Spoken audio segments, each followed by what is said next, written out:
No último vídeo eu falei um pouco sobre o sentimento de culpa e hoje eu vou falar um pouco sobre como trabalhar o sentimento de culpa, algumas técnicas e algumas ideias que podem melhorá-lo e fazer com que a gente se enfrente esse sentimento com um pouco mais de poder, um pouco mais de cabeça erguida. O sentimento de culpa, ele surge, por entre outras coisas, por um sentimento de orgulho.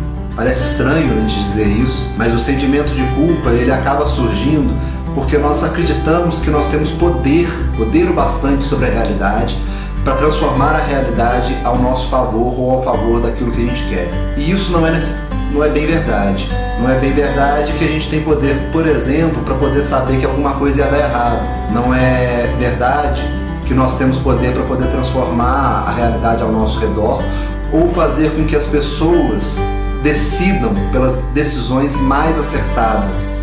Cada um acaba tomando uma decisão a partir de suas próprias histórias e a partir de seus próprios pensamentos, e nem sempre isso é controlável. Então o sentimento de culpa, ele acaba tendo essa sensação de que eu tenho mais poder do que eu realmente tenho. E para poder trabalhá-lo, nós temos que trabalhar um conceito de humildade, um conceito de reconhecer o próprio tamanho. Toda vez que a gente tem alguma situação em que nós sentimos culpa, a primeira coisa que a gente tem que fazer é avaliar se aquele evento realmente poderia ter sido feito de outra forma. Porque senão a gente fica sentindo culpa por algo que nós não tivemos controle. E aí simplesmente não vai adiantar pensar que poderíamos fazer algo diferente, sendo que nós não podíamos. Em alguns casos a gente podia sim fazer algo diferente. E nesses casos a gente tem que entender que a situação já passou. Então, apesar da gente poder pensar outra forma de realizar aquele evento que deu errado e nós sentimos culpa, nós temos que perceber que já passou, aquele evento já aconteceu e não é possível voltar atrás e fazer com que aquela história não tenha existido.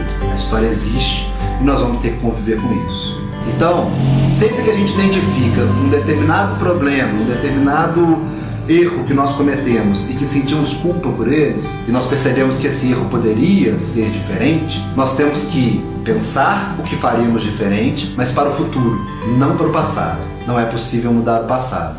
Apesar de não ser possível mudar o passado, é possível pedir desculpa.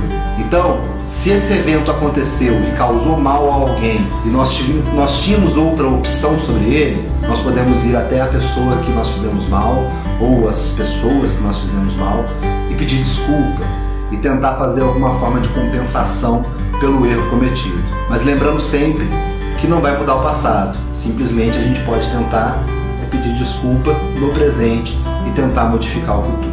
Modificar o futuro então passa a ser o ponto mais forte na relação com a culpa. Aquilo que eu fiz de errado pode ser aprendido e pode ser transformado em acerto.